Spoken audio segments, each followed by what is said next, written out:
감사합니다. 할렐루야. 아이고, 목소리가 아주 크시네요. 다시 한번 할까요? 할렐루야. 할렐루야. 할렐루야. 주거니 받거니 한번 할까요? 할렐루야. 아멘. 할렐루야. 아멘. 야, 이거 쉽지 않네요.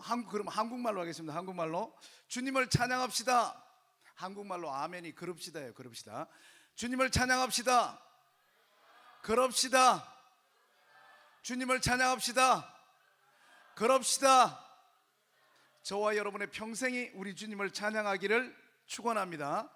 예, 우리 하나님 칭찬 많이 했으니까 우리 옆에 있는 사람도 한번 칭찬하겠습니다. 옆 사람에게 참 아름답습니다 이렇게 한번 칭찬해 주십시오. 보니까 안 하는 분도 계시네요. 저를 따라 말까요? 아름다운 것이, 저 보지 마시고 옆 사람 보시면서 아름다운 것이 죄라면 당신은 사형감입니다. 너무 멋진 우리 학교에 와서 여러분, 특별히 또 이 젊은이들, 청년들을 가르치고 섬기고 봉사하고 그들을 기르는 귀한 교직원 여러분 만나게 돼서 너무너무 감사합니다. 저는 조금 전에도 얘기했지만 저는 이제 대구 제일교회라는 곳에서 청년부 회장, 대구 제일교회가 배워더 선교사님, 한국말로 배위량 선교사님, 그 부산에서 시작해서 저기 평양 장대현 교회를 만드시고 우리 소위 말하는 평양 대봉 운동한 그 배위량 선교사님이 처음 만드신 교회예요. 그래서 교회가 굉장히 오래됐습니다. 근데 그 교회에 100주년이 될 때 청년부 회장을 하고 그때부터 지금까지 청년 청소년만 만나면서 이 나이까지 오게 됐습니다. 그래서 청년들이 있는 곳이다, 그리고 청년들을 섬기고 가르치는 곳이다 그러면 제가 너무 감사하고 가슴이 뜁니다. 이 나사렛 때는 지금 조금 전에도 말씀하셨지만 어떤 데 전 세계의 네트워크에 있는 젊은이들을 기르는 대학이잖아요. 여러분에게 하나님께서 큰 은혜와 사명 주실 줄로 믿습니다. 여러분을 통해서 예수의 젊은이들, 예수의 군대가 나올 줄로 믿습니다. 제가 이제 우리 코스타, 여러분 중에서 아마 코스타 집회를 아시는 분들이 많으실 텐데, 코스타 집회하면 뭐 밤을 새워서 하는 집회죠. 이 출애굽기 3장 이게 1절부터 시작해서 11절까지인데 그 내용을 다 나누기 어렵고 지금 이 시간은 시간이 짧기 때문에 제가 청년들을 소개하는 걸로 어떻게 보면 간정으로 오늘 이 시간을 여러분과 나눠야 될 것 같습니다. 그래야 시간이 적당하게 시간에 맞출 수 있을 것 같습니다. 파워포인트 됩니까? 그럼 제가 한번 넘겨볼까요? 다시 한번 큰 목소리로 다 같이 한번 읽겠습니다. 시작. 하나님이 이르시되 이리로 가까이 오지 말라. 내가 선 곳은 거룩한 땅이니 내 발에서 신을 벗으라. 출애굽기 3장 5절 1절부터 11절까지의 그 핵심 내용 중에 한 구절입니다. 제가 오늘 이제 만났던 청년들 중심으로 이야기하는 거 용서해 주시고 이 성경 구절에 대해서 오랜 시간 나누지 못해서 죄송합니다. 제가 빨리 말을 하도록 할게요. 시간을 줄이기 위해서. 제가 이 정도 속도로 말해도 괜찮겠습니까? 여기가 충청도여서 제가 약간 걱정이 되긴 하는데 제가 말을 좀 빨리 할 거거든요. 시간을 줄이기 위해서 생각을 생각해서 생각 안 해서 생각이 가장 이 정도까지 이제 하면 어려우실 것 같고, 자, 저는 대구에서 태어났습니다. 조금 전에 이야기했듯이 대구 제일교회 윌리엄 배위량 선교사님이 세우신 교회, 거기에서 출신입니다. 그 교회에서 청년부 회장을 했고 그때 청년들이 얼마나 소중한지, 지금 여기 있는 나사렛의 청년들이 얼마나 소중한지 청년부 회장하면서 청년들이 변화되면, 청년들이 깨어나면 이거 엄청난 일이 일어나는구나, 그걸 경험하고 제가 뭐 딱히 그런 건 아닌데 청년들과 더불어서 사역을 하게 됐고 지금까지 어른분들은 못 만나고 청년 청소년만 하면서 지금 이 세월까지 오게 된 겁니다. 제가 대구 출신인데 서울에 와서 공부를 했어요. 그리고 신학은 또 장신대에서 했습니다. 그리고 신학교 졸업하고 거기 선교 파송 동아리에 있고 그 다음에 장신대 선교 그 대학원에 있다가 제가 선교사로 아르헨티나로 총회 파송으로 아르헨티나로 가게 됐습니다. 아르헨티나라 그러면 여러분 잘 알듯이 메시의 나라입니다. 그리고 자연으로는 전 세계에서 꼭 보고 싶은 1위 이가스 폭포, 뭐 나야가라 폭포가 저기 가면 천지연 폭포 정도로 변하는 세계에서 가장 큰 폭포죠. 파라과이, 브라질, 아르헨티나 세 나라의 인접한 국경에 있는 이가스 폭포입니다. 저기 지도에 보시는 것처럼 아르헨티나는 남북으로 길게 되어 있어서 남쪽에는 평경이 있고 올라가면은 아마존, 아나콘다부터 해서 세계에서 우리가 보통 말하는 지리책, 사회 지리책에서 보는 냉대, 온대, 툰드라, 뭐 열대, 뭐 모든 열대 우림 모든 기후를 한꺼번에 경험할 수 있는 나라가 아르헨티나입니다. 저 나라에 총회 파송 선교사로 갔습니다. 저와 제 아내는 신대원 동기로 신대원 3학년 때 결혼을 했습니다. 그래서 저도 전도사, 제 아내도 전도사, 저도 미시오네로, 제 아내도 미시오네로, 저도 지금 목사, 제 아내도 목사, 그렇게 같이 결혼해서 떠나게 됐습니다. 그리고 그곳에 가서 가르치게 됐는데, 여기서 해외에 다녀오신 분들이 많으실 텐데 해외에 있을 때 가장 중요한 게 뭐냐면 신분이 확보되는 거예요. 신분. 거기서 계속해서 사역할 수 있도록 신분이 확보되는데, 소위 말해서 그 도쿠멘토죠. 영주권, 그 다음에 시민증, 뭐 미국 시민증, 아르헨티나 시민증, 아르헨티나 영주권, 이런 것을 가지게 되면 그 나라에서 안정적으로 계속해서 사역을 확장하고 땅도 사고 건물도 짓고 그 다음에 학교도 세울 수 있고, 그런 신분이 일단 안정되어서 꾸준한 지속적인 사역을 할 수 있죠. 그런데 아르헨티나는 여러분 아시듯이 세계에서 네 번째로 잘 살았던 나라고, 아르헨티나에 왜 한국 사람들이 많이 갔느냐면 아르헨티나에 이민 가면 아르헨티나는 미국 사람과 같았습니다. 그리고 심지어 원달러 원페소, 지금은 완전 몽창 망했지만 원달러가 원페소, 아르헨티나에서 1페소의 돈을 벌면 미국 1달러와 같았고, 아르헨티나에 있는 사람은 미국을 자기 집처럼, 우리가 제일 가까운 나라가 어딘가요? 일본이 우리한테 쉬운 나라인 것처럼 아르헨티나에 사는 사람들은 미국을 자기 나라 땅처럼 다니는 나라였습니다. 왜냐하면 세계에서 네 번째로 잘 살던 나라였으니까. 그러다가 여러분 아듯이 빼론 대통령이 나타나면서 몽창 망해서 너무너무 지금 힘든 나라가 되어 있습니다. 그러다 보니까 저기서 영주권, 시민권 받는 것이 쉽지 않습니다. 그런데 너무 감사하게 저와 제 아내가 아르헨티나에 선교사로 가고, 감사하게 1년 뒤에 거기서 이제 운도스트레스 과토로 이제 스페니쉬를 배우고 언어 훈련을 하고 있을 때, 감사하게 거기서 저의 첫 번째 아기가 태어났습니다. 지금 이 사진은 왜 이러냐면 한국 애가 별로 없는데 한국 애가 태어났는데, 그 구에메스라는 그 호스피털, 그 병원에서 우리 애가 태어났는데 간호사들이 아기가 태어났는데 눈알이 없는 거예요. 그래, 이거 한국 애들은 왜 눈알이 없냐 하고 간호사들이 지금 아기 눈알을 지금 찾고 있는 사진이에요. 근데 저 아기가 태어난 게 얼마나 감사한지, 저 아기가 태어나면서 와 보니까 거기도 아르헨티나도 속지주의더라고요. 그 나라에서 태어나면 그 나라 국민이 되는 거예요. 그래서 우리 첫 번째 아기가 태어나자마자 아르헨티나 시민이 되어버린 거예요. 아르헨티나 시민이 되니까 자연스럽게 그 부모인 저와 제 아내한테 8개월 뒤에 영주권이 나오게 돼서 아르헨티나에서 계속해서 일할 수 있고 살 수 있는 그런 좋은 신분 안정이 됐습니다. 너무 감사해서 우리 저 첫 번째 아기는 얘 때문에 우리가 모든 신분이 해결됐구나 하고 해서, 저 첫 번째 아기 이름은 이 아르헨티나 사람처럼 짓자. 우리 한국 사람은 유인근, 유원회, 유충성, 뭐 유기쁨 이렇게 하지만 아르헨티나 사람들이 이름이 길잖아요. 그래서 이 첫 번째 아기는 우리가 도쿠멘토, 우리나라로 치면 주민등록증이죠. 주민등록증에 등록할 때 너무 하나님께 감사해서 아르헨티나식 이름을 저 아이한테 지어줬습니다. E가 스페니쉬로 엔드인데 제가 유씨, 제 아내가 박가, 유가 박가니까 유씨와 박씨의 아들 해서 유이박 마르셀리노 바니빈노 거디티안 꼬나체 이렇게 해서 애 이름을 길게 그 나라처럼 지어서 마르셀리노 바니빈노 거디티안 꼬나체 유이박 이렇게 해서 제 첫 번째 애 이름을 지었습니다.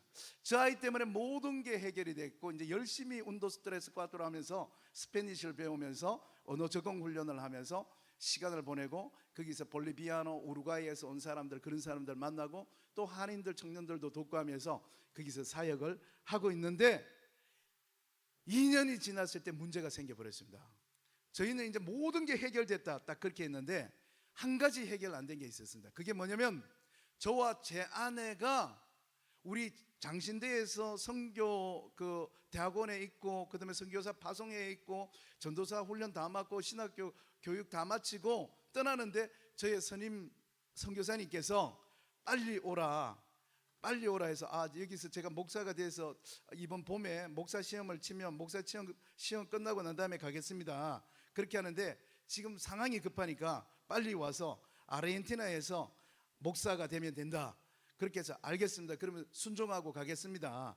그렇게 하고 저와 제 아내가 전도사 신분으로 아르헨티나로 넘어가 버린 거예요. 그래서 거기에서 이제 목사 시험을 이 파스토로 시험을 딱 치려고 하니까 안 된다는 거예요. 당신들은 아르헨티나에서 목사 시험 칠 자격이 없다는 거예요. 어떻게 하면 됩니까 해서 막 노회도 차고 중남미 노회도 찾아가고 막 했는데 결국은 저와 제 아내는 목사가 되기 위해서는 한국을 다시 갔다 오라는 거예요. 근데 여러분 잘 알듯이 아르헨티나는 비행기 값을 제일 싼 걸 구해도 250만 원입니다. 그리고 그냥 제일 비싼 비행기를 타고 열심히 가도 25시간이 걸립니다. 만약에 싼 비행기를 타면 기본, 제가 지금도 1년에 한 번씩 그 남미 코스타를 가는데 거기 가게 되면 기본 36시간, 그 다음에 지난번에 갔다 올 때는 43시간을 비행기 탔던 것 같아요. 싼 표를 사가지고. 한 번은 제가 이 아르헨티나 가는 비행기 값이 너무 비싸가지고 한 번은 보니까 온라인 투어에 땡처리가 올라온 거예요. 땡처리 빨까 하면서 마지막 티켓을 그 싼 값에 파는 거잖아요. 보니까 부에노스아이레스 땡처리 하면서 90만 원에 떴더라고요. 그리고 야 세상에 아르헨티나 부에노스아이레스가 어떻게 90만 원짜리 티켓이 나올 수 있냐. 여보 이거는 아무 볼 일 없어도 밥 먹으러 가더라도 이거 사야 된다 하고 제가 그 땡처리 올라오자마자 클릭해서 신용카드에 결제하면 땡처리는 그 한두 자석 남은 게 저한테 오잖아요. 그래서 제가 야 여보 이건 언제 쓰더라도 쓸 수 있으니까 이거 땡처리 사야 되겠다고 딱 눌러서 땡처리에서 딱 샀는데 90만 원에 남미를 갈 수 있는 티켓을 사서 제가 사서 이제 항공 이 티켓 출력을 했는데 이 출력 종이가 끊어지지 않고 계속 나오는 거예요. 한 장, 두 장, 세 장, 네 장, 다섯 장, 여섯 장. 제가 나중에 다 보니까 여러분 비행기 7번 경유해 보셨어요? 7번. 제가 7번 경유하고 아르헨티나를 갔습니다. 서울에서 떠나서 나고야 가서 애틀란타 가서 페루 리마 가서 상파울로 갔다가 우루과이 갔다가 부에노스아이레스로 들어가는 7번 경유하는 비행기를 타고 그 다음부터는 제가 지금 1년에 한 100번 정도 비행기를 타는데 코스타가 전 세계에 흩어져 있잖아요. 거기에 제가 이제 코디네이터 홍정길, 이동화, 하용조, 오카는 목사님부터 손보 목사님, 그 다음에 또 이영표 선수 이런 수많은 믿음의 선배들을 여기도 우리 조금 전에 있었던 이진영 목사님 작년에 그 한 번만 뉴질랜드 가달라 그래서 가서 섬겨주고 오셨는데 수많은 선배들을 모아서 전 세계에 흩어져 있는 한인 없는 곳이 없습니다. 5대학 6대주에 다 있는데 1년에 한 35번 정도의 이와 같은 컨퍼런스가 열립니다. 거기에 1년에 한 400명에서 500명의 저도 강사를 섭외하는 위치에 있어서 한 10명씩 그다음 7명씩 짝을 지어서 저 모스크바로 상파울로로 쿠알라룸푸르로 아니면 저기 호치민으로 보내는 역할을 하는 것이 제가 지금 국제 총무로 하고 있는 역할입니다. 그렇게 해서 아르헨티나가 멀리 있는데 저와 제 아내가 한국을 가야 된다는 거예요. 그것도 여러분 아시다시피 목사 시험이라는 게 별게 있습니까? 모든 훈련 다 받죠. 전도사 훈련 받았죠. 선교사 훈련 벌써 2년 다 마쳤죠. 저는 이제 이 시험 한 장 때문에 한국을 가는 거예요. 이 시험 한 장이 보통 언제 치냐면 우리 나사렛도 그렇겠지만 보통 봄 노회 때 시험을 칩니다. 그래 봄 노회에서 시험 쳐서 합격한 사람이 가을 노회 때 목사 안수를 선배님들이 나와서 하면 목사가 되는 거예요. 그러니까 1년 길게 잡으면 1년이 필요한 거예요. 근데 1년 때문에 저와 제 아내가 500만 원, 1000만 원의 비행기를 쓰고 이 갓 태어난 아기를 데리고 한국을 가야 되고 고민을 많이 해서 선배님들한테 저 목사 안 하고 그냥 전도사로 평생 살면 안 될까요? 이렇게 하는데 주위에 있는 좋은 선배 목사님들이 그러면 안 된다. 지금은 괜찮겠지만 나중에 네가 신학교 만들고 나중에 네가 여기서 제자들 만들면 걔들이 신학교도 다녀야 되고 걔들을 나중에 안수도 줘야 되고 하는데 네가 전도사로서 걔들한테 학위를 주고 걔들한테 안수 목사 이 아르헨티나의 후후이의 볼리비아의 우루과이의 목사로 임명하노라.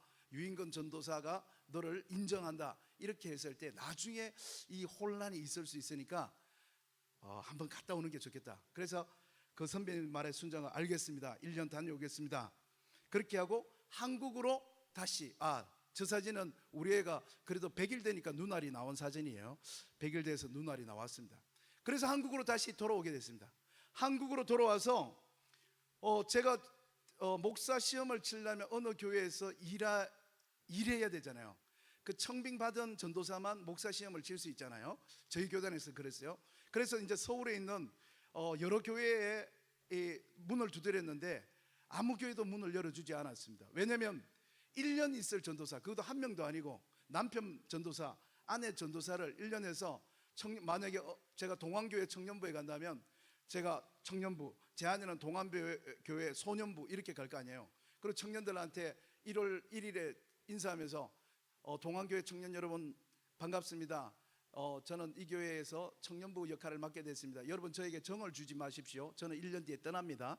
이렇게 말해야 되니까 아무 교회도 저희 부부를 쓰려고 하지 않았어요. 그때 제가 지금 나사렛의 새 젊은이를 기르는 이 귀한 믿음의 동력자들, 선배님들, 동지들한테 너무너무 소개하고 싶은 부산이라는 청년들을 만나게 됩니다.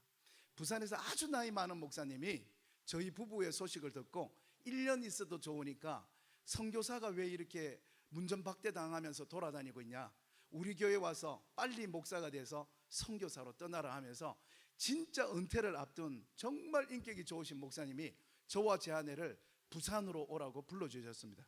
근데 이 부산은 제가 고향은 대구지만 부산은 제가 한 번도 가본 적이 없습니다. 그 부산이라는 도시에 가서 저는 청년부 전도사, 제 아내는 아동부 전도사에서 거기에서 열심히 사역을 하고 봄노회 목사 시험 칠 날을 기다렸는데 드디어 봄이 왔고 시험을 쳤는데 안타깝게도 저와 제 아내가 둘 다 합격을 해버렸습니다. 그리고 이제 조금 있다 가을에 제가 목사가 되어버렸습니다.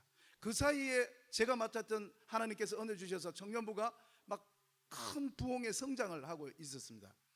그래서 고민해가 갈등이 됐어요. 야, 이거 가야 되나 가야 되나 말아야 되나 큰 갈등이 생겼고, 이 교회도 저의 눈치를 보고 저도 교회 눈치를 보고 하면서 참 많은 생각이 복잡한 그때였습니다. 그때 어느 교회에서 오늘처럼 어느 교회에서 설교 부탁을 해왔습니다. 지금 이 사진에 있는 이 교회가 아니라 이 교회보다 한 2배 정도, 사진에 있는 교회보다 2배 정도 큰 교회였습니다. 저 교회에서 목사님 우리 저녁 예배 설교해 주십시오 해서 알겠다, 청년이 부탁했어요. 그래 알겠다 하고 제가 이제 찾아갔습니다. 아마 목요일 저녁이었던 것 같은데 7시 예배였습니다. 저는 이제 보통 1시간 전에 오는데 오늘도 마찬가지예요. 오늘 아침에 저는 지금 이제 인천공항 바로 옆에 저희 집과 사무실이 있습니다. 코스타 사무실이. 근데 이제 제가 1시간 전에 보통 가는 게 제 습관이어서 어제 밤에 와서 자고 오늘 아침에 와서 저 나름대로 기도하다가 지금 여기에 들어온 거예요. 그리고 그때도 6시에 도착했습니다. 그리고 저 문 제일 뒤쪽에 앉아서 이 성경책하고 설교 원고를 가지고 이렇게 있으면서 아이들을 기다렸죠. 근데 보니까 조금 있다가 한 6시 10분이 되니까 한 20명 30명 되는 청년들이 와서 예배 준비하고 여기 기타 설치하고 이 드럼 두드리고 하더라고요. 아, 예배 준비하는구나. 그렇게 하고 제가 이제 계속 성경 보면서 예배 시간을 기다렸는데 20명 30명의 젊은이들이 이제 계속해서 이렇게 큰 예배당을 빌렸으니까 이제 조금 더 들어오겠다 싶어서 기대하고 있었는데 6시 반이 됐는데도 6시 40분이 됐는데 6시 45분이 됐는데도 20명밖에 없는 거예요. 이야, 한국 사람들 이게 늦으니까 늦는 건가 하고 계속해서 기다리고 있는데 6시 50분 55분이 돼도 20명 이상 늘어나지 않았습니다. 그때 제가 인간적으로 실망이 들어오기 시작했습니다. 아니 이렇게 큰 예배당을 빌렸으면, 이렇게 큰 강당을 빌렸으면 여기에 그래도 적어도 한 50명, 100명, 200명 정도는 있어야 되는데 아니 어떻게 20명이 이렇게 큰 예배당을 빌렸는데 20명밖에 없나? 그러면서 제가 인간적으로 실망을 하고 아 이거 진짜 작은 이거 예배였구나. 아 빨리 설교하고 가야지. 내일 새벽 기도도 5시인데 가야 되겠다 하고 제 마음에 인원수를 보고 실망을 하고 뒤에서 그냥 설교 원고 다시 한번 읽고 성경책 다시 읽고 있었습니다. 드디어 7시가 됐습니다. 20명 이상 오지 않았습니다. 그 중에서 몇 사람이 찬양팀이 올라와서 오늘처럼 한 4-5명이 있어서 찬양을 인도했습니다. 그런데 그 찬양이 울려 퍼졌을 때 제가 깜짝 놀랐어요. 저는 이렇게 성경 보고 있는데 설교 원고 이렇게 보고 있는데 세상 모든 이 찬양이었을 것 같아요. 세상 모든 민족이라고 찬양하는데 제가 깜짝 놀라서 머리를 들었습니다. 왜냐하면 이 강단을, 이 지금 마이크처럼 이 강단을 가득 울리는, 제 느낌에 한 200명 정도가 부르는 찬양의 목소리가 물이 바다 덮은같이 하는 그 목소리가 쫙 퍼져나왔어요. 그래서 제가 이렇게 계속 뒤쪽에서 앉아있다가 찬양 소리 듣고 청년들이 더 왔구나 하고 머리를 딱 들었는데 여전히 20명이었습니다. 근데 20명이 부르는 찬양의 목소리가 200명이 부르는 찬양이 막 나와서 제가 이건 뭐지? 얘들 무슨 예배지? 이렇게 생각하고 있을 때 다시 이제 성경책 보고 있는데 한 15분 정도 오늘처럼 찬양 인도를 하다가 찬양 인도자가 여러분 기도하시고 계속해서 찬양을 이어나가겠습니다. 여러분 두 손을 들고 다 함께 주여 삼창하고 우리 이 땅을 위하여 기도하겠습니다. 주여라고 부르는데 제가 깜짝 놀라서 다시 머리를 들었습니다. 왜냐하면 제가 어릴 때 엄마 따라갔던 주암산 기도원에서 권사님들이 기도하는 목소리가 나왔거든요. 이 큰 예배당이 쩌렁쩌렁쩌렁 울리면서 주여 주여 주여 주여 하는데 제가 아니 더 왔는가 싶어서 머리에 들었는데 여전히 20명에서 30명 안 되는 청년들이 기도하는 목소리였어요. 그때부터 제 가슴이 뛰기 시작했습니다. 쿵쿵쿵 뛰면서 걱정이 되기 시작했어요.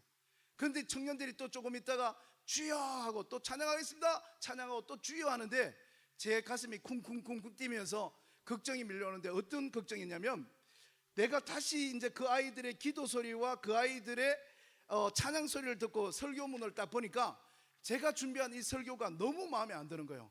야, 이렇게 뜨겁게 예배 드리는 청년들일 줄 알았으면 내가 이거 설교 본문을 다른 걸 갖고 왔어야 되는데 와, 나 이 설교 이거 너무 평범한 이 설교를 내가 준비해 왔는데 어떡하지? 그러면서 제 마음속에 갈등이 생기면서 설교 바꿔야 되겠다. 그리고 내가 설교를 바꿔야 되겠다. 딱 마음 먹는데 선배들이 했던 말이 생각나요. 설교하러 가서 중간에 설교 바꾸면 죽 쏜다. 이 말이 들리는 거예요. 그래서 안 돼. 설교 중간에 바꾸면 죽 쏜다던데 안 돼. 이거 그대로 해야 되겠다. 그런데 조금 이따 청년들이 주여 하고 찬양하는데 제가 뒤에서 아니야 바꿔야 돼. 너무 안 돼. 그런데 아니야. 그대로 해야 된다. 조금 있다가 찬양합시다. 물이 바다 덮은 같이 하는데 또 제가 뒤에서 바꿔야 돼. 제가 아이들이 1시간 동안 기도하고 찬양하는 동안 얼마나 마음의 갈등을 많이 느꼈냐면 바꾸지 말자 그자 하자 막 이렇게 왔다가 됐어요. 어느새 1시간이 지나고 제 순서가 됐습니다. 오늘처럼 사회자가 나와서 저를 소개하는 거예요. 여러분 청년이었습니다. 여러분 제가 이번 주에 어떤 모임에 갔는데 제가 이분 목사님을 만났는데 이분 목사님이 보통 목사님이 아닙니다. 우리 부산 사람 아닙니다. 이분은 아르헨티나 선교사님이었습니다. 그런데 우리 부산에 잠깐 1년 계시기 위해서 오신 분인데 제가 잠깐 대화를 나눴는데 정말 가슴이 뜨거운 분이셨습니다.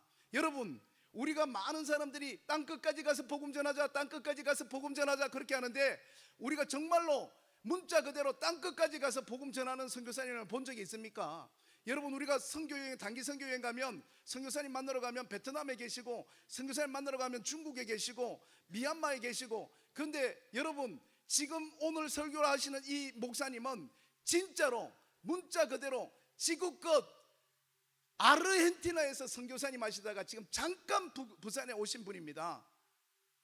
이 귀한 분이 이 자리에 오셨습니다 하는데 애들 표정이 여러분하고 비슷해요. 그냥 그래서 어쨌다고 이런 느낌이에요. 그러니까 이 사회자가 열이 받았는지 맞다 우리 부산 애들 아르헨티나가 어디 있는지 모르지. 그러더니만 자 지구가 사가라 쳐. 지구가 사가다. 사가인데 제일 꼭대기가 대한민국이라 쳐. 그럼 그 대한민국에서 젓가락 팍 찌르면 반대쪽이 툭 튀나와.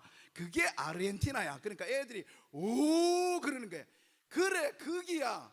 지구 끝에서 얼마나 예수님을 뜨겁게 사랑했으면 지구 끝에 가서 복음을 전하겠냐. 그러면서 저를 보면서 성교사님 마음이 뜨거우시죠. 그래서 제가 저 뒤에 뜨겁다. 그러니까 여러분 마음이 뜨거워서 지구 끝에 가서 선교사님으로 복음을 전하신 유인건 선교사님, 유인건 목사님을 강단으로 모시겠습니다 하니까 이 소개한 사람이 얼마나 저를 뛰어났는지 그 20-30명의 애들이 전부 다 기립해서 박수치면서 우우 하면서 저를 맞이하는 거예요.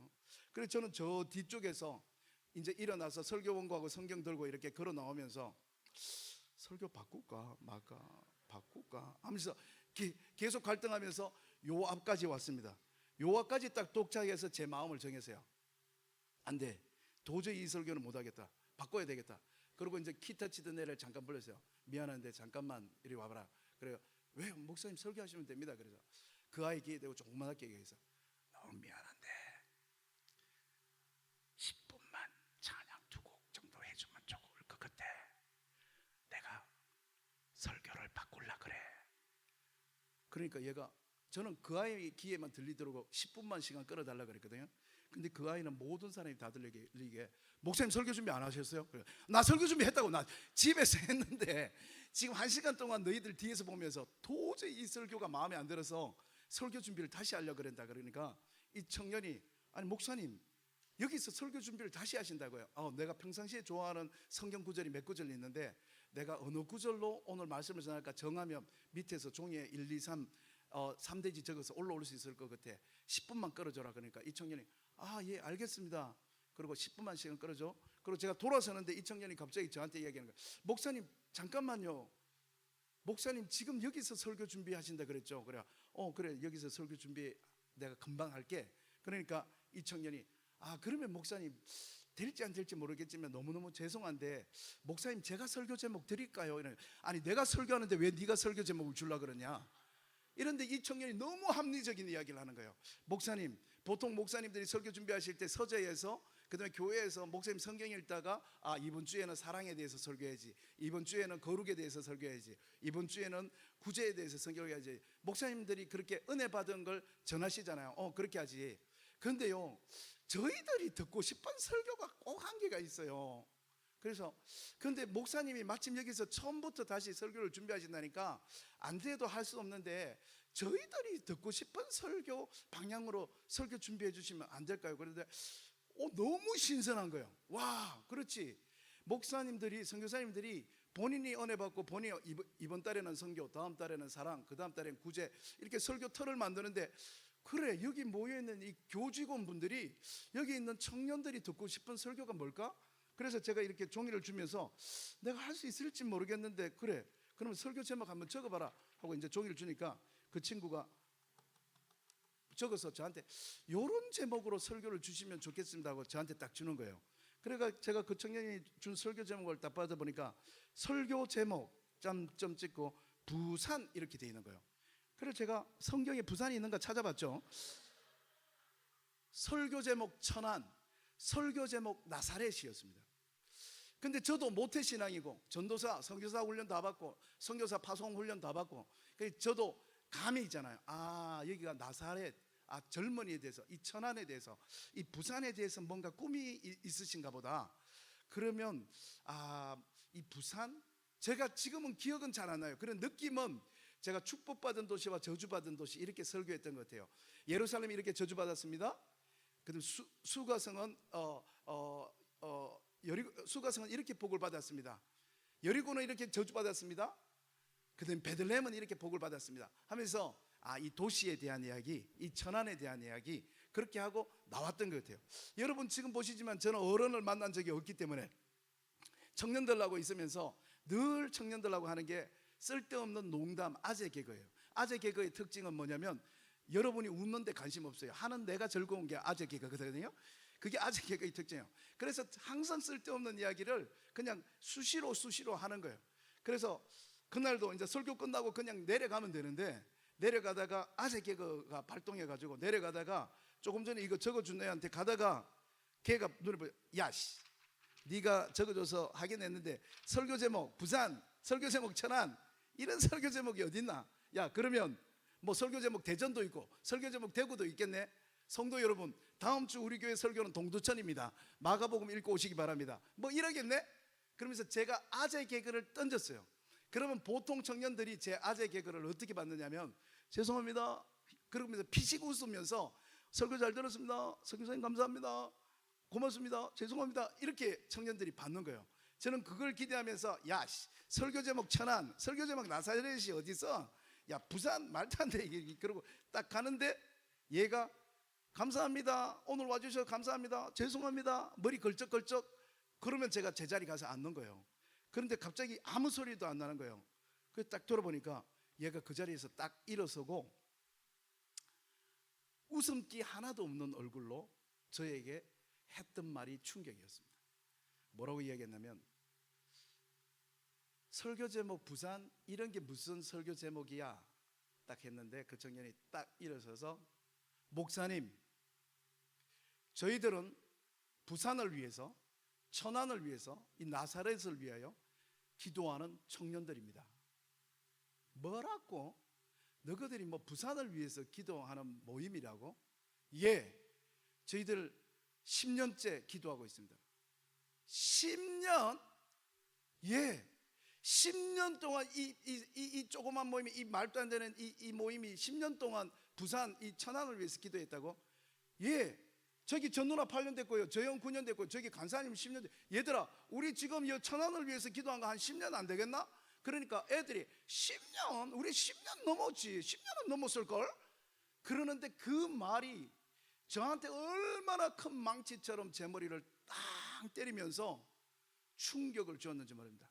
결론부터 이야기하면, 저는 아르헨티나로 돌아가지 못하고 지금 여러분 보시는 것처럼 지금 한국에서 이렇게 살고 있습니다. 저는 그날 너무너무 충격을 받았습니다.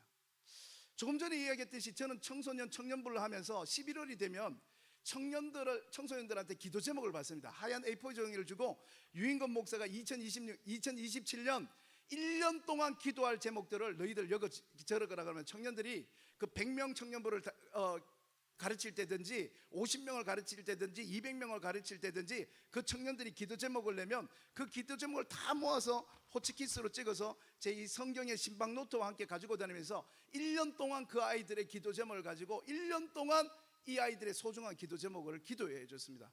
그래서 저는 용서하고 들으세요. 청년들의 기도 제목이라면 제가 다 알고 있다고 생각하는 사람이에요. 청년들이 기도 제목 없는 거 그렇죠? 여기는 우리 나사렛의 교직원분들이어서 아실 거예요. 청년들이 얼마나 많은 기도 제목이 있는지 모릅니다. 여러분, 저를 따라 한번 할까요? 모든 염려는, 큰 목소리 하세요. 모든 염려는 기도 제목이다. 모든 염려는 다 기도 제목이에요. 청년들의 염려와 걱정과 근심이 얼마나 많은지 모릅니다. 그 청년들의 기도 제목을 다 모아 가지고 다니면서 시간 날 때마다, 신방하다가 빌 때마다, 버스 타고 움직일 때마다, 지금 시간 잠깐 비는데 기도해 줄까? 그러면 해서 청년들 기도하는 거예요. 부산대 신방 갔는데 아직 수업이 안 끝나서, 목사님 죄송합니다, 영광대에서 조금 늦을 것 같아요. 그러면 그래 괜찮아, 내가 여기 분서대 앞에서 기다리고 있을게 하면서 거기서 기도하는 거예요. 가만히 있어. 누구 기도해 줄까? 진숙이 기도해 줘야 되겠다. 하나님, 진숙이 2026년에 하나님 진숙이가 시집 가고 싶어요. 결혼해야 됩니다. 하나님, 2026년에 진숙이 꼭 하나님 결혼할 수 있도록 결혼의 문을 활짝 열어주십시오. 하나님 하나님은 세상에서 38살이 하늘에서 몇 살 안 되죠. 그런데 이게 세상에서 엄청 많은 나이거든요. 하나님, 진숙이 40살 되기 전에 꼭 결혼하게 해주세요. 예수님 이름으로 기도드립니다. 아멘 하고, 누구 기도할까? 창식이. 하나님, 창식이가 미국 유학 가고 싶어합니다. 하나님, 창식이 미국 유학의 문을 열어주시고 I-20 비자도 잘 나오게 해주시고, 하나님 창식이를 미국으로 꼭 유학을 보내주시옵소서. 근데 하나님 잘 아시듯이 창식이는 영어를 못합니다. 근데 얘가 미국 유학 가겠다 그러네요. 제발 이번 봄에 영어 학원 등록하게 해주세요. 제가 얼마나 많은 청년들의 기도를 하는지 모릅니다. 그리고 그 청년들의 기도 제목을 보면, 여러분, 청년들이 자기만 아는 것 같아요? 아니요.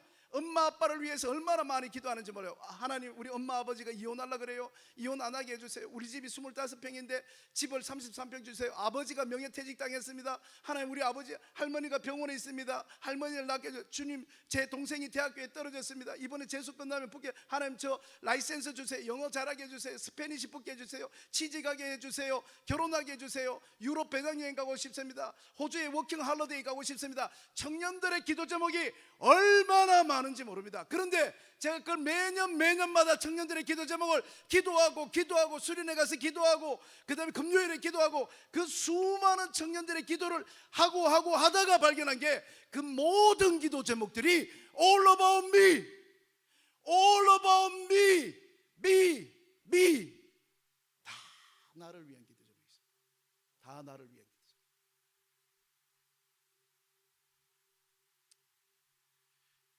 근데 지금 제가 여기서 만난 이 20명의 청년들이 오토로페로소나스, 그것도 보통 이웃이 아니에요. 자기가 살고 있는 땅, 이 부산, 이 천안, 이 띠에라, 이 땅, 이 랜드를 위해서 기도한 지가 10년.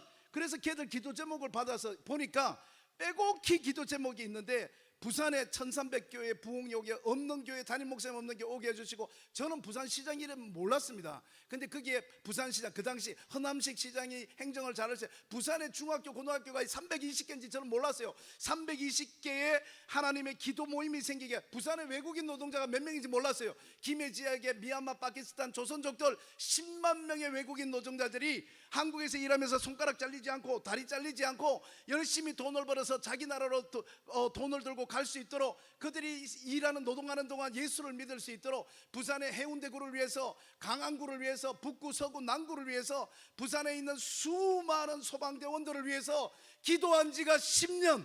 그 기도 제목에는 부산의 16구와 부산의 중학교 고등학교와 부산에 있는 외국인 노동자들과 부산에 있는 1300교회를 위하여 기도 제목이 적혀 있었습니다. 저는 진짜 큰 충격받았습니다. 와, 제가 이 시간을 줄이기 위해서 건너뛰어야 될 것 같아요. 죄송합니다. 어쨌든 저는 그 청년들과 함께 같이 기도하기로 마음먹고 부산에 있는 청년 사역자들 찾아다니면서 얘기했어요. 얘들 도웁시다. 이 청년들 모여서 뭐 하는데 그게 무슨 우리가 간다고. 아닙니다. 목사님, 전도사님, 우리는 앞으로 목사로 40년 동안 월급 받으면서 목사 생활을 할 거예요. 목사 생활하면서 월급 받으면서 40년 살 텐데 우리가 40년 동안 수없는 기도를 하게 될 겁니다. 목사님 기도해 주세요. 뭐면 우리 딸이 시집 갑니다. 이제 결혼세. 목사님 기도해 주세요. 뭐요? 우리 애가 군대 갑니다. 다치지 않게. 목사님 기도해 주세요. 뭐요? 이번에 레미안 아파트 하나님 이 집에서 줘. 목사님 기도해 주세요. 뭡니까? 이번에 우리가 승진을 해서 하나님 잘 회사에서 적응하게. 우리는 평생 동안 이 기도를 하면서 살 겁니다. 근데 우리가 목사 생활 40년 하는 동안 남을 위해서, 그것도 보통 남이 아니라 이 천안 나사렛 이 땅을 위하여 기도하면서 하는 사람을 목사 40년 하면서 과연 몇 명을 만날 수 있을까? 목사님, 전도사님, 이런 애들 우리 다시 만나기 어렵습니다. 이 아이들의 기도 제목이 뭐냐면, 하나님, 여러분 아시듯이 대한민국에서 가장 예수 안 믿는 도시가 어디냐면 섬, 대도시, 빅시티 중에서 제주도입니다. 그 당시 6.4였습니다. 6.4%. 그 다음에 이 땅 중에서, 이 랜드, 육지 중에서 가장 예수 안 믿는 데가 부산이었습니다. 6.7이었습니다. 여러분 아듯이 부산은 400만 명의 사람이 살고 있습니다. 그 중에 200만 명은 보살입니다. 불교 다니는 사람입니다. 예수 믿는 사람은 30만 명도 안 된다고 이야기할 때였습니다. 그런데 그 청년들의 그 모든 기도 제목, 그 파키스탄을 위해서, 외국인 노동자를 위해서, 중고등학교를 위해서, 교회를 위해서, 경찰을 위해, 소방대원을 위해서 기도하는 그 모든 기도에 적혀 있는 게 뭐냐면, 하나님 우리 도시에 복을 주십시오. 하나님께서 부산에 함께 하시면, 하나님 부산은 너무 가난합니다. 부산은 너무 예수님을 안 믿습니다. 그러나 하나님께서 우리 부산을 축복하시면, 하나님께서 우리 부산에 임재하시면 하나님 우리 도시가 놀라운 성장과 부흥을 할 줄로 믿습니다. 하나님 부산에 복을 주시옵소서라는 기도였습니다. 그 기도 모이면 50명, 100명, 150명, 1년 사이에 1500명 막 늘어갔습니다. 사람 숫자도 는 거에 대단하지만 그보다 더 놀라운 건, 이제 제가 설교 끝났어요. 그러면 여자 청년이 올라와서 방금 설교 끝났습니다. 우리 기도하겠습니다. 첫째, 부산의 1300교회를 부흥을 위해 기도해 주시고요.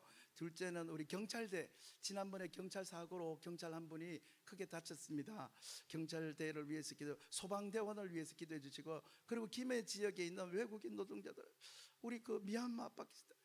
기도를 시작하지도 않았는데 기도 제목을 읽어 내려가면서 기도 인도자가 울기 시작하고, 기도가 한번 시작되면 4시간 동안 기도가 그치지 않는데, 대한민국을 위해서 2시간, 천안을 위해서 2시간씩 기도하는 거예요. 부산을 위해서 2시간.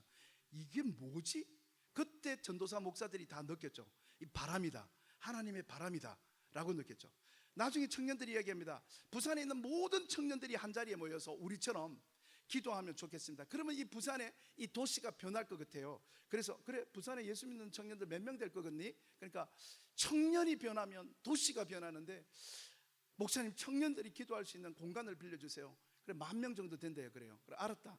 그리고 이제 장소를 잡아보니까 그 당시 백스코라는 곳이 좋은 곳이었습니다. 그래서 그 백스코라는 곳을 지금 이 청년들이에요. 한 20-30명 되는 청년들이 처음에 저도 전도사, 부목사들 4-5명 해서 나중에는 이 전도사 부목사들이 한 30명까지 많아졌죠. 이게 각 교회 청년부 회장들입니다. 나중에 청년부 회장들이 모여서 계속해서 기도하면서 청년들을 한 자리로 모으기 시작했습니다. 그리고 이 백스코라는 장소를 빌려서 청년들이 과연 몇 명이 올까? 그리고 이 비싼 장소를 빌렸으니까 이번에는 4시간 기도하기 너무 아까우니까 8시간 동안 밥도 물도 없이 8시간 동안 쉬지 않는 예배를 드리자. 그리고 밤 9시부터 새벽 5시까지 빌려서 이곳에서 예배를 드렸는데, 제가 지금 코스타 수련회만 한 500번, 이런 컨퍼런스만 한 500번 한 것 같아요. 제가 조금 전에 들으셨겠지만 빌리그램 집회도 제가 이제 부총무로 섬기고하면서 제가 10만 명 넘는 집회만 한 8번 정도를 코디를 한 것 같아요. 근데 그 모든 집회를 다 합해서 이날 백석호에서 드렸던 그 예배를 잊을 수가 없습니다. 한 15,000명의 청년들이 모여서 8시간 동안 쉬지 않고 스탠딩으로 예배를 드리면서 밤새도록 2가지 기도, 대한민국, 부산, 이 2가지 제목을 가지고 하는데, 여기서 막 우리 조금 전에 우리 그 총장이 말씀하신 것처럼 이 막 뜨거운 청년들은 막 거기서 막 방언이 터지고, 뭐 또 막 펄쩍펄쩍 뛰는 청년들은 펄쩍펄쩍 뛰고, 막 우는 청년들은 울고, 그 8시간 동안 저 백석호라는 예배 공간이 많은 사람, 저뿐만 아니라 많은 사람이 마치 마가의 다락방과 같은 경험을 하게 되었습니다. 그리고 그 청년들이 너무너무 은혜를 받아서 막 뜨거워져 있는데, 제가 이제 마지막에 했죠. 얘들아, 우리가 이렇게 모여서 기도하는 것도 좋지만 이게 계속하는 게 이게 경비도 많이 들어가고 이게 선하지 않다. 이제부터는 이 예배로 마지막하고 전부 다 교회로 흩어져서 각 교회 기도회를 하면 좋겠다 하고 이 예배를 마지막으로 해산했습니다. 그런데 일주일 뒤에 사고가 터지기 시작했는데, 제가 태어나서 그렇게 많은 문자와 그렇게 많은 이메일을 받아본 게 처음이었습니다. 저뿐만 아니라 그때 섬겼던 한 30명의 전도사 부목사들이 끊임없이 문자와 이메일이 오는데, 내용은 이런 거예요. 목사님, 다시 한 번만 모일 기회를 주십시오. 다시 한 번만 장소를 빌려주시고 다시 한 번만 저희들이 모여서 기도하고 예배하고 찬양할 수 있는 기회를 주십시오 하면서 그 사연들이 계속해서 이메일에 들어오는데, 이런 거예요. 목사님, 저는 장로 아들입니다. 성경을 4번 읽었습니다. 그런데 하나님이 안 믿어집니다. 그런데 그날 밤 우리가 백스코에 모여서 밤을 새워서 기도하고 예배하던 그날 밤 하나님이 부산 땅을 복 주십시오. 하나님이 부산 땅에 성령님 찾아와 주십시오. 이 땅을 거룩하게 만들어 주시옵소서. 하나님께서 쓰시는 도시가 되게 해 주시옵소서. 막 그날 밤 그렇게 기도할 때 자기는 그냥 장로 아들로서 이렇게 기도하고 있는데, 밤 12시가 돼서 어떤 기도 인도자가 나와서, 여러분 이제 부산 기도 그만하시고 지금 벌써 밤 12시입니다. 지금부터는 우리 대한민국을 위해서 기도하겠습니다 하더니만, 이 사람이, 여러분 청년 여러분 착각하지 마십시오. 여러분, 우리가 나중에 그 어른이 돼서 결혼을 하면 우리의 자녀들은 교회를 안 다닐 줄 모릅니다. 우리의 자녀의 자녀들은 더 안 다닐 줄 모릅니다. 많은 선교사님들, 로렌 커닝햄부터 해서 많은 선교사님과 목사님들이 이야기합니다. 대한민국의 부흥은 끝났다. 대한민국 교회는 이제 주일학교가 사라지고 기도하지 않고 교회는 점점 디클라인 되고 있다. 대한민국은 이제 전도하지 않는다. 수많은 사람들이 한국교회 부흥은 끝났다고 이야기합니다. 이제 하나님께서 이 대한민국, 기도하지 않는 대한민국, 어린이를 전도하지 않는 이 대한민국, 젊은이들이 뜨겁게 모이지 않는 이 대한민국의 이 부흥의 불을 저 인디아로, 아프리카로, 동남아로 옮기실 것이라 이야기하고 있습니다. 청년 여러분 착각하지 마세요. 우리는 이렇게 교회 안 다니는 게 우리의 무슨 특권인 줄 알죠. 그러나 우리의 자녀들은 아예 교회를, 미국의 교회들 아이들처럼 교회를 안 다닐지 모릅니다. 우리의 아들의 아들들은 대한민국의 교회가 이렇게 부흥하고 많았다는 것을 역사책 속에서 읽게 될지도 모릅니다. 청년 여러분, 우리 엄마, 우리 권사님들은 이 땅을 위하여 60만 장병을 위하여서 38선에서부터 동백선까지 이 나라를 위하여 얼마나 많이 기도했는지 모릅니다. 근데 청년 여러분, 왜 여러분은 자기 자신을 향한 기도 제목만을 가지고 씨름하고 있습니까? 대한민국을 위하여 기도할 자는 누구입니까? 하는데 얘가 그냥 땡 하고 클릭이 돼버린 거예요. 갑자기 눈물이 터지면서, 하나님 잘못했어요. 하나님, 저는 아직 하나님이 안 믿어집니다. 하나님, 저는 장로 아들입니다. 성경을 4번 읽었습니다. 근데 하나님이 안 믿어집니다. 근데 하나님, 제 아들도 교회 가야 됩니다. 우리 아버지도 장로님이고 우리 할아버지도 장로님이고 우리 할아버지도 장로님이고 우리 집안은 5대째 선교사님께 예수를 받은 집안입니다. 하나님, 제 아들도 교회 다녀야 됩니다. 제 아들의 아들도 교회 다녀야 됩니다. 하나님, 제가 잘못했습니다. 제가 하나님 잘 모릅니다. 용서해 주십시오. 그러나 한국 버리지 말아 주십시오. 주님 오실 때까지 우리의 자손들이 하나님을 믿는 백성 되게 해주세요. 하나님, 제가 잘못했습니다. 대한민국 버리지 말아 주세요. 밤새도록 자기가 대한민국이라는 네 글자를 가지고 밤새도록 울어본 게 처음이에요. 근데 새벽에 홀리 스피릿, 스피리투 산투, 성령님이 자기를 찾아오셨다는 거예요. 그리고 이렇게 말했대요. 사랑하는 아들아, 내가 너를 쓰겠다. 이런 감정들이 부지기수요. 목사님, 저희 아버지가 어느 날 교회 갔다 오시더니면 거실에서 저희 가족이 보는 앞에서 성경을 찢어서 쓰레기통에 집어던집니다. 앞으로 우리 집 식구 중에서 아무도 교회 가지 마. 교회는 돈이야. 돈 없는 사람 교회 가면 안 돼. 집사도 돈, 장로도 돈, 목사도 돈, 다 돈이야. 그러더니만 성경책을 쓰레기통에 집어던지고 아빠가 7년째 교회를 안 오고 있대요. 무슨 교회에서 부끄러운 일을 당했는지 모르는데, 목사님 한 번만 더 우리 예배 기도 모임을 모아주면 아버지를 데리고, 아빠 교회는 돈이 아니야. 아빠 나 따라 한 번만 가. 그래서 아버지를 모시고 와서 거기에서 그 남을 위하여, 다른 사람을 위하여, 도시와 민족을 향하여 기도하는 한국교회를 보여주고 싶대요. 목사님 한 번만 기도에 열어주세요. 우리 할머니가 대구 동화사 갓바위에서 부처님께 기도하고 있는데 그 할머니를 데려오겠습니다. 그 아이들의 모든 내용이 뭔지 알아요? 목사님, 내가 나를 위해서 기도할 때 성령님이 나를 만나 주실 줄 알았는데 이번 이 밤을 새워서 백석호에서 기도하면서 내가 나를 위해서 기도하는 게 아니라 오토로 페르소나스, 내가 다른 사람을 위해서, 내가 이 천안을 위해서, 나사렛을 위하여, 이 조국을 위하여 기도할 때 성령님이 나를 만나 주시는, 할렐루야, 그것을 경험했습니다. 한 번만 더 기도에 열어주면 내 할머니를 데리고 와서, 얘들아 너희 할머니 말고 우리 할머니를 위해서 기도해줘 하면서 예배 드리겠다는 거예요. 또 제가 이야기를 건너뛰면 결국 그 아이들이 열심을 다해서 뛰어다니면서 기도 장소를 찾았습니다. 제가 이야기를 건너뛰어야 될 것 같은데, 어쨌든 한 아이가 월드컵 경기장 빌리자 그래서 제가 가보니까 월드컵 경기장에 한 4만 명 들어가요. 그래서 제가 이거 빌리면 어떻겠습니까 하니까 관리 소장이 뭐합니까? 8시간 동안 대한민국과 부산과 민족을 위해서 축복기도하는 모임입니다. 아, 목사님 너무 좋습니다. 목사님 이 영상이나 무대나 이런 거 설치합니까? 예, 합니다. 아, 그럼 목사님 언제 합니까? 예, 1년 뒤에 이날 하려고 합니다. 아, 그때 마침 체육 경기가 없습니다. 목사님께 빌려드리겠습니다. 소장님 감사합니다. 얼마 드리면 될까요? 아, 얼마 안 합니다. 그러면 집회하는 거 하루, 집회 전에 이틀 장비 설치, 집회 끝나고 하루 청소, 4일 빌리시면 되고 하루에 1,000만 원씩 해서 4천만 원 주시면 됩니다. 그래서 제가 안녕히 계세요 하고 이제 나왔어요. 나오는데 전 장로교, 뿌리 깊은 장로교거든요. 근데 나오는데 사진 한 장을 봤는데 그게 소위 말하는 한상이라고 하는 것 같아요. 거기에서 야곱이 야복강에서 기도하는 장면을 보게 됩니다.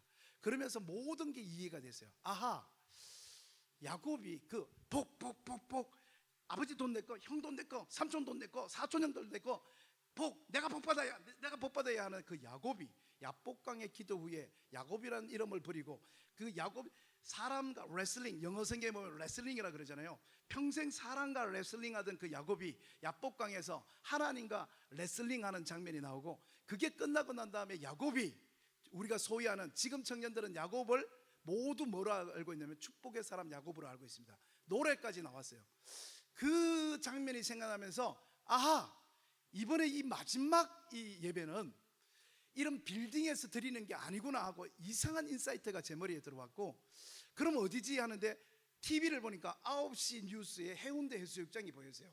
그 TV를 보면서 아, 저기구나 하고 제가 이번에 마지막 기도에는 하늘의 하나님이, 야곱이 하나님 우리 형들 축복해 주세요, 하나님 우리 사촌형 축복해 주세요, 이렇게 기도했던 것처럼 이 마지막 기도는 이 부산의 청년들이, 그래 너희 할머니, 아버지, 엄마, 고모, 삼촌 다 데리고 와서 하늘을 향해서 하나님 부산들 경찰들 축복해 주세요, 하나님 소방대원 축복해 주세요, 하나님 부산시청 축복해 주세요, 하나님 부산의 외국인 노동자 축복해 주세요. 부산 시민이 바라보는 곳에서 부산을 축복하길 원하시는구나 하는 이상한 인사이트가 제 머리에 들어왔습니다. 그리고 그 청년들과 더불어서 그 집회를 준비하게 됐습니다. 시간 때문에 너무 많이 건너뛰어서 이게 아쉬운데 마지막에 영상으로 조금 이해가 되면 좋을 것 같아요.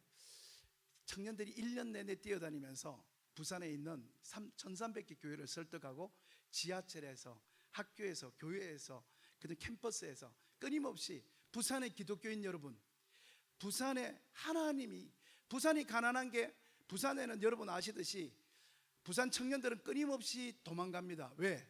부산에는 본사가 없습니다.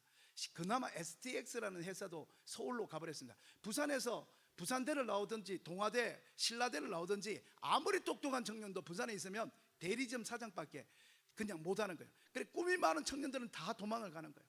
그래 부산은 가난합니다. 본사가 없습니다. 일할 곳이 없습니다. 소비도시입니다. 막 그렇게 하는데 그 모든 청년들, 예수 믿는 청년들의 기도 제목은 부산이 공장이 없어서 가난한 게 아닙니다. 부산에 그 청년들이 떠나가서 청년이 없는 게 아닙니다. 하나님께서 이 도시에 임재하시면, 하나님이 우리 부산에 임재하시면, 하나님께서 우리 도시에 복을 주시면 아무리 공장이 없고 아무리 가난하고 아무리 예수 안 믿는 도시라고 전국에서 소문났는 도시라 할지라도 하나님께서 계시면 부산이 부흥할 줄로 믿습니다. 할렐루야. 그 뜨거운 마음을 가지고 청년들이 1년 내내 달렸어요. 드디어 이 장소죠. 이 장소에 가서 실패를 하고 해운대를 보고 부산 청년들이 여기서 엄마 아빠 부산에 있는 모든 사람을 초청해서 하면 좋겠다 하고 청년들과 들어가서 1년 내내 뛰어다니면서 이 해운대를 준비했는데, 이 해운대가 너무 큰 장소예요. 너무 큰 장소에서 수없이 실망하고, 또 우리가 이 포스터를 적어서 붙였는데 포스터 내용이 이런 거예요. 당신은 울어보았는가? 당신이 사는 땅을 위해서. 당신은 단 한 번이라도 천안에서 월급을 받고 살면서 당신은 천안이라는 두 글자 때문에 울어본 적이 있는가? 당신은 부산역을 보면서 울어본 적이 있는가? 당신은 당신이 살고 있는 땅을 위하여 눈물로 기도해 본 적이 있는가? 당신은 캠퍼스를 향하여 울어본 적이 있는가? 당신은 경찰들을 보면서 울어본 적이 있는가? 당신은 해운대를, 강할리를, 오라 10만 기도의 장소 해운대 백사장 이렇게 적혀있는 포스터인데, 어른들이 이 포스터를 보고 떼서 찍기 시작했어요. 다 그런 건 아니에요. 다 그런 건 아닌데 어떤 장로님이 새벽기도 오시다가 이 포스터를 보고 이 포스터를 막 찢었대요. 찢어서 이 청년들이 미쳤나? 그리고 권사님들이 막 찍고, 청년들이 야야 이 말도 안 되는 소리 하지 마라. 아니 우리가 부활절 연합예배 사직 농구장에서 해도 부산 성도들이 전 1300개 정필도 목사님 나오시고 최홍준 목사님 나오시고 다 모여도 우리가 어른들이 2만 명 올까 말까 한데 해운대 해수욕장에서 10만 명의 부산 성도들이 모여서 기도하자고, 부산에 예수 믿는 사람 30만 명 될까 말까 한데 그 중에 10만 명이 올라면 그러면 3명 중에 1명이 와야 되나? 얘들이 기도를 해도 너무 이게 말도 안 되게 진짜 별나게 기도한다 이거 하면서 포스터를 찍는 분들이 생겨났다 그래요. 그리고 또 어떤 분들이 해운대에서 기도한다고, 이 예배당에서 기도해도 설교가 들릴까 말까 하는데 해운대 그 바람 불고 막 파도 치고 하는데 거기서 어떤 목사가 설교하는데 그 설교가 들리겠나? 해운대에서 8시간 동안 하늘을 보면서 기도한다고, 저 안에 할머니 다 가면 거기서 8시간이 아니라 다 쓰러져 죽겠다, 일사병으로 다 죽겠어. 아니 8시간 동안 거기에 10만 명이 모인다고? 해운대는 길이 하나밖에 없는데 교회가 관광버스, 봉고버스 다 해서 가면 이건 대부흥 집회가 아니라 대교통 할랄이 일어나겠네. 아니 8시간 동안 기도하면 그러면 10만 명 먹을 물하고 김밥은 어느 교회 여전도회가 싸우노? 어느 여전도회가 10만 개 김밥을 싸우나? 10만 명이 8시간 동안 해운대에서 기도한다고? 그러면 오줌은 어디서 노노? 오줌은 10만 명이 놀 오줌은 어디노? 그러면서 온갖 합리적인 불평으로 가능했습니다. 리저너블한 불평들이었습니다. 저는 저 자신부터 시작해서 우리 한국 교회가, 그리고 여러분이 돌보고 가르치는 한국 청년들이 빠져있는 깊은 모래수렁이 이 합리적인 불평이에요. 어른들이 하신 말은 하나도 틀린 게 없습니다. 바람 부는데 어디서 설교를 듣고, 그 다음에 그 8시간 동안 모래사장에 지금 이 30도 40도에 어떻게 기도를 하고, 이 10만 명을 어떻게 관광버스로 옮기고, 10만 명이 화장실은 어떻게 설치하고, 모든 말들은 지금 어렵습니다. 지금 반도체 지금 쓰러지고 있습니다. 우리나라가 지금 이제 중국에 밀리고 있습니다. 취직 안 됩니다. 결혼 안 됩니다. 졸업해도 어디 가서 개척할 것도 제대로 없습니다. 수 없는 이야기들은 다 헛된 이야기가 아니라 다 리즈너블한 이야기예요. 근데 그 모든 것을 다 모으면 뭐냐면, 그러므로 하지마. 만약에 그 리즈너블한 팩트 때문에 그만뒀다면 모세는 결단코 홍해를 가를 수 없었을 겁니다. 절대 불가능한 홍해 앞에서 그 짝대기를 꼽아놓고 밤새도록 기도하는 그 모세의 마음에는 그 리즈너블한 불가능 앞에서 밤새도록 고민하고 부들고 떨었던 거예요. 만약에 리즈너블한 것이 결국 못했다면 여호수아는 절대로 여리고성을 무너뜨릴 수 없었을 겁니다. 기독교인은 발이 공중에 떠 있는 단체가 아니에요. 그냥 나 인도 선교사 가야지 하고 영어를 공부 안 하는 그런 단체가 아닙니다. 기독교는 현실을 직시하는 단체입니다. 기독교는 현실을 직시하고, 그 다음에 더 중요한 거 있습니다. 현실을 직시하고 그 현실을 breakthrough, 돌파하는 신앙인 줄로 믿습니다. 그 수많은 청년들이 막 그렇게 뜨거운데 장로님, 권사님들이 이 청년들의 이걸 꺾어놓기 시작했어요. 그래서 제가 해운대를 갔죠. 도대체 그 모든 말을 합해보면 해운대가 너무 크다는 거예요. 그래서 저는 태어나서 부산을 처음 살았으니까 해운대도 가본 적이, 텔레비전에서 보고 장소를 정한 거거든요. 그래서 도대체 해운대가 얼마나 크길래 하고 제가 봉고차를 몰고 가서, 아니 어른들이, 청년들이 이렇게 부산 부흥을 위해서 뛴다 그러면 어른들이 잘한다, 하다가 안 돼도 괜찮다 이렇게 해주셔야지 청년들 길을 이렇게 꺾어놓나? 그리고 제가 파킹을 하고 해운대로 들어가는데, 해운대 들어갈 때에 제가 이렇게 씩씩하게 이렇게 들어갔습니다. 근데 해운대를 딱 보자마자 갑자기 제 어깨가 축 처지면서 하늘에서 이만한 쇳덩어리가 날아와서 제 가슴에 툭. 여러분 뭔지 알죠? 기도하시는 분들, 두려움과 걱정과 의심이었습니다. 툭 떨어졌어요. 제가 해운대 저 바닷가를 처음 봤을 때 제 머리에 들어온 첫 번째 생각이 뭔지 아세요? 강할리로 바꿀까? 이게 첫 번째 생각이었어요. 해운대 옆에 조그만한 강할리 해수욕장이 있었거든요. 두 번째 들어온 생각이 뭔지 알아요? 제가 총괄 책임자잖아요. 이런 기획팀장이 어딨나? 아니 장소 답사도 안 보고 텔레비전 보고 그대로 그 장소를 정하는 이 바보 같은 놈. 이게 저를 한탄했습니다. 그런 우여곡절 속에 이야기를 건너뛰면 1년이 지나갔어요. 1년이 지나가는데 청년들이 1년 동안 그 모든 어른들의 염려와 걱정을 등에 업고 어른들을 설득하면서 1년을 달려갔는데, 1년 뒤에 드디어 그날이 왔습니다. 그날이 오는데 청년들이 8시간 동안 들여서 이런 예배인데 청년들이 몰려들기 시작했습니다. 낮부터 청년들이 몰려들기 시작하고, 그 청년들이 초청한 엄마, 아빠, 할머니, 이모, 삼촌들이 도착하기 시작하면서 이 해운대 바닷가를 가득 메워서 낮에부터 시작했던 이 예배가 나중에 밤에 횃불을 켜서 예배 드려야 될 만큼 밤새도록 8시간 동안 쉬지 않는 예배가 되었습니다. 우리 영상 한번 볼게요. 영상 한번 틀게요. 앞쪽에 불 끌 수 있으면.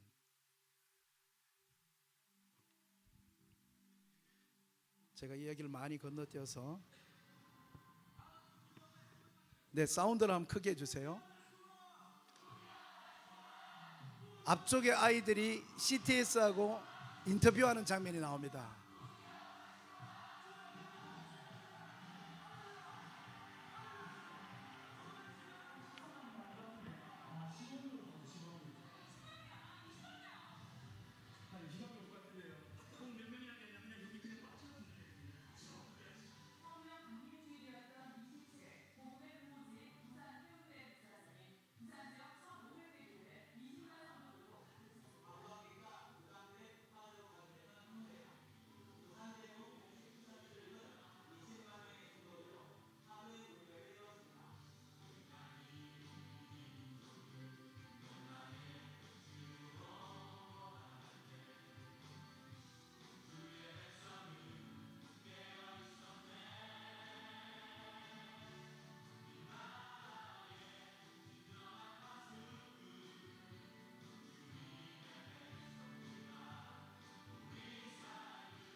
우리 하나님께 영광의 박수를 한번 드리겠습니다. 네, 제가 파워포인트 그 다음 계속 넘기도록 할게요.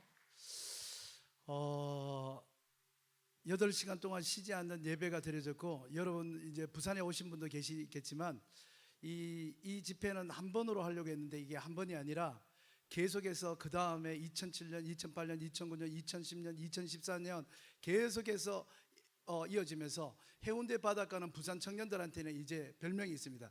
The Beach of Prayer, 기도의 바다라는 별명이 있습니다. 마지막으로 열렸던 게 지지난해죠. 2024년에 9월 달에 계속해서 열리면서 부산의 영적인, 여기서 부산에서 오신 분 계시겠지만 6.7인데 전국에서 기독교 인구가 감소하고 있는데, 기독교 인구가 지난번에 통계 보니까 11.7%, 약 2배 정도, 12%, 전국의 청년들이 다 감소하고 있는데 부산의 청년만 약진했다고 지난번 학복협회에 가니까 이야기를 하더라고요. 많은 사람들이 저 영상을 보고 감동을 받아서 제 USB를 많이 나눠줬습니다.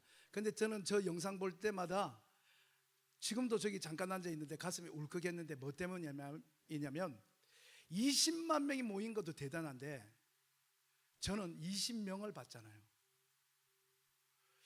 많은 사람들은 부흥을 꿈꾸는 것 같아요. 부흥을 꿈꾸고 많이 모이고 성장하고 하는 것을 꿈꾸는 것 같아요. 그런데 10년 동안 20명이 기도하는 그 아이들이 얼마나 힘들었을까. 심지어 목사인 저조차도 너무 작게 모였는데 빨리 설교 끝나고 가야 되겠다, 이렇게 생각하는 이 낙담을 어떻게 그들이 버텨냈을까. 이 작은 청년들을 본 것이 제가 지금까지 목회했던 데 있어서 가장 큰 하나님의 은혜였습니다. 출애굽기 3장 5절 다시 한번 큰 목소리로 읽을까요? 시작. 하나님이 이르시되 이리로 가까이 오지 말라.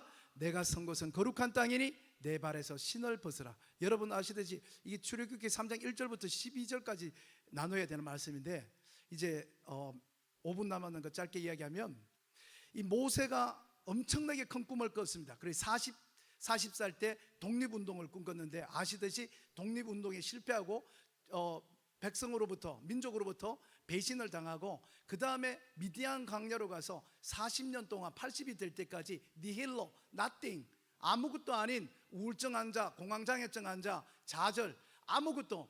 그래서 성경학자들이 이야기합니다. 이 1절만 봐도 모세가 그날도 미디안 장인 40년을 장사를 했는데, 장인이 야 너도 이제 네 가게 가져, 너 롯데마트 하나 해, 너 동네 슈퍼 GS마트 하나 가져. 아이고 장인어른 그런 거 필요 없습니다, 저는 밥만 먹여주시면 됩니다. 40년 동안 미디안 제사장 이두로의 양떼를 쳤다고 성경이 적어 놓을 만큼 모세에게는 아무런 소망도 에너지도 의욕도 호기심도 용기도 아무것도 없이 과거에 했던 그 엄청난 실패에 짓눌려서 그냥 하루하루 그냥 하루하루 먹고 사는데 그냥 급급하고 오늘로 족하나이다 하면서 살아갔던 그 80이 된 모세를 만난 장면입니다. 그날도 이 미디안 땅에서 강야 서쪽 호레산 있는 쪽으로 양떼를 몰고 가면서 물 먹이고 양풀 뜯어먹고 풀 뜯어먹고, 자 똥은 여기서 싸라 하고 데리고 가는데, 그 강야에 우리 잘 알듯이 떨기나무에 불이 붙은 거예요.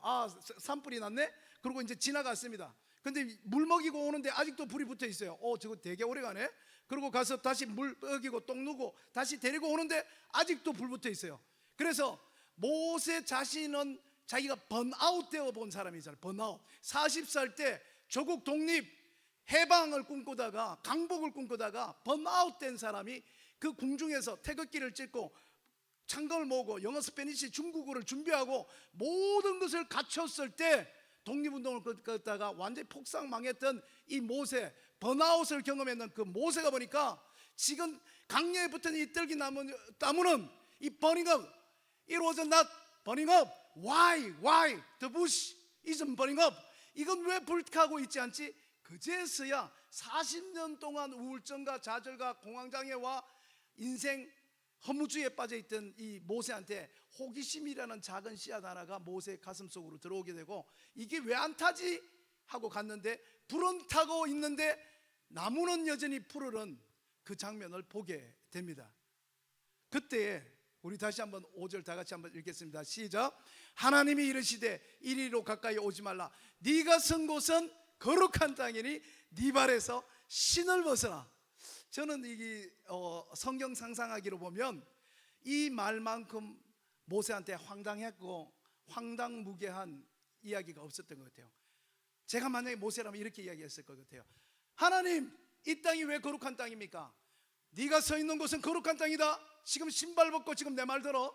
하나님, 이 땅이 무슨 거룩한 땅입니까?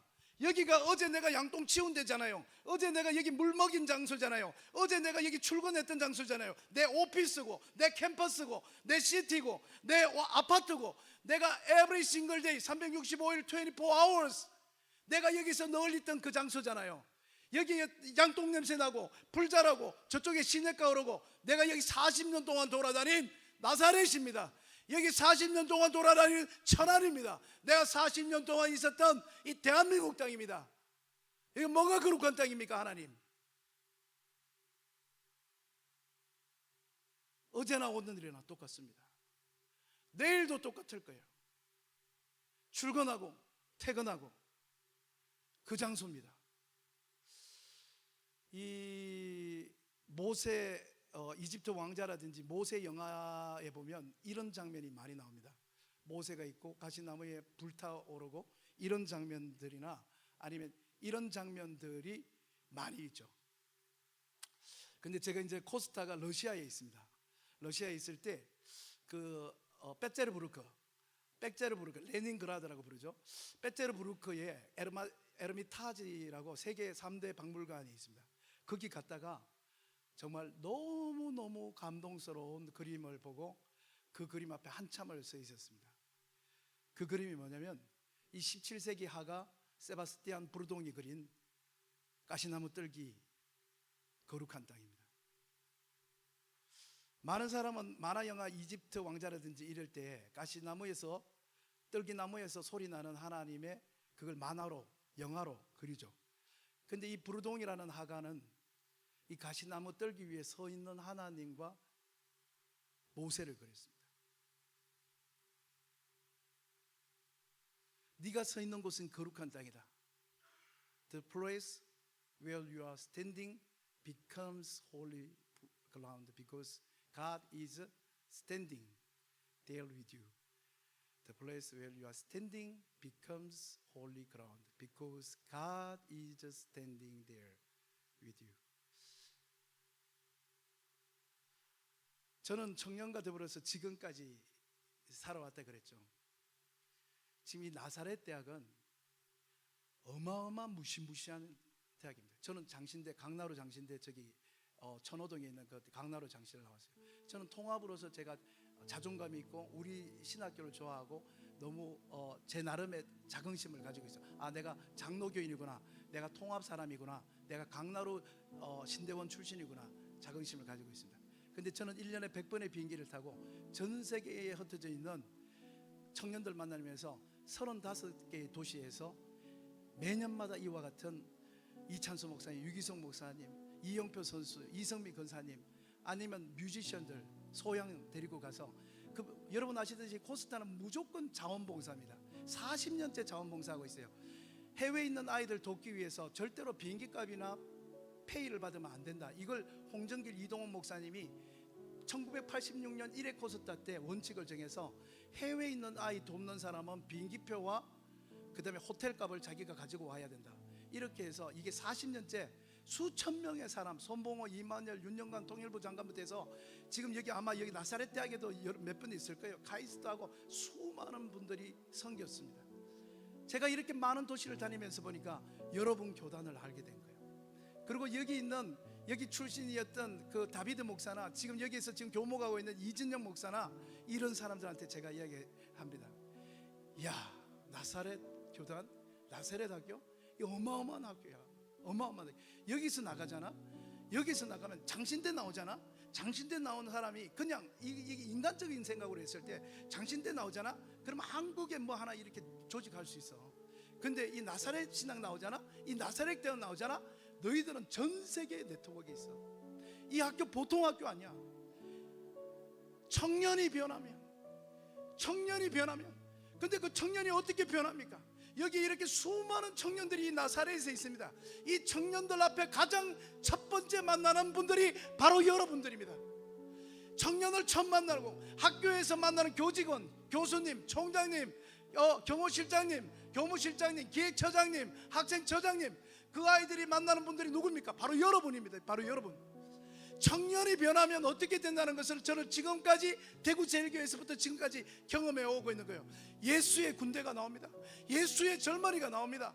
이게 우리가 결혼하고 기성세대가 되면 이 지구상의 기성세대 중에서 안 썩은 기성세대가 어디 있습니까? 기성세대가 얼마나 썩었는가, 그걸 한탄하지 말고 젊은이를 길러라고 이야기하죠. 젊은이. 기성세대가 얼마나 타락하고 기성세대가 얼마나 넘어져 있고 기성세대가 얼마나 허무하게 됐는지 그걸 보고 신문과 방송 보고 한탄하는 이들이여, 그 한탄을 멈추고 고개를 돌려 젊은이를 보라. 이 젊은이를 키우는데 이 새로운 세대가 일어나서 그 우리가 실망하는 기성세대의 그 녹슨물들이 이들에 의해서 샘물이 될 줄로 믿습니다. 청년을 기르는, 근데 이 똑같아요. 24시간 365일이 똑같은 사무실, 학교, 교실, 아파트, 거리, 천안, 아산, 그러나 그곳에 똑같습니다. 똑같은데 오늘 여기 모세의 이 이야기처럼 하나님께서 God is standing there, God is standing here and now. 하나님께서 내 오피스에, 하나님께서 내 교실에, 하나님께서 내 길에, 하나님께서 우리 캠퍼스에 머물러 계시는 그 순간, 할렐루야! 그때, 그리고 그것을 영적으로 교감하고 영적으로 감동하고, 야, 하나님, 저 교문 들어갑니다. 저 사무실 문 엽니다. 제 이제 학생들한테 이 강의 안 들고 교실 문 엽니다. 하나님, 이 땅은 거룩한 땅입니다. 이 교실은, 이 오피스는 홀리 오피스, 홀리 스쿨. 하나님, 이곳이 하나님께서 모세를 만나 주셨던 그 감격의 장소가 이곳이 되게 하여 주시옵소서. 그 첫 번째 기도의 사명이 여기 사랑하는 선배님들, 그리고 사랑하는 저의 동력자들, 여러분이에요. 여러분이 그 무릎을 꿇지 않으면 그 강의실은 어제도 물 먹였던 자예요. 어제도, 그제도, 내일도. 여러분이 있는 거니는 캠퍼스는 어제도, 그제도, 오늘도, 내일도, 그제도. 그러나 이 나사렛의 젊은이들이, 나사렛의 청년들이 하나님을 만나면 우리 한탄스러운 대한민국이, 이 한탄스러운 정치계가, 한탄스러운 이 경제계가, 한탄스러운 이 교회, 한국교회 이 상황이 이들에 의해서 하나님 새바람 불어오게 하여 주시옵소서. 새바람이 불어오게 하여 주시옵소서. 새바람이 불어오게 하여 주시옵소서. 여러분의 기도가 여러분이 만나는 청년들의 가슴에 울리는 그날, 그리고 여러분의 가슴 속에 하나님의 그 뜨거운 가시나무 떨기의 그 불이 여러분 속에, 나의 열심이 아니라 하나님의 열심이, 내 불이, 모세는 자기 불에다가 성냥불을 켰잖아요. 조국 독립 불 켰는데 40년 준비해서 독립합시다 하고 불 켰는데 하루 만에 꺼졌습니다. 근데 여러분 잘 아시듯이 40년 동안 잠자고 있던 모세가 이 가시나무 뜰기에서, 하나님이 가시뜰기에서 모세의 가슴에 불을 붙여줍니다. 여러분 잘 아시잖아요. 그 붙었던 그 불은 그 후로 40년 동안 꺼지지 않고 모세가 120살 되었을 때 성경은 이렇게 기록하고 있습니다. 여전히 시력이 좋았고, 여전히 다리의 근육은 힘이 있었고, 여전히 그는 일할 수 있었다.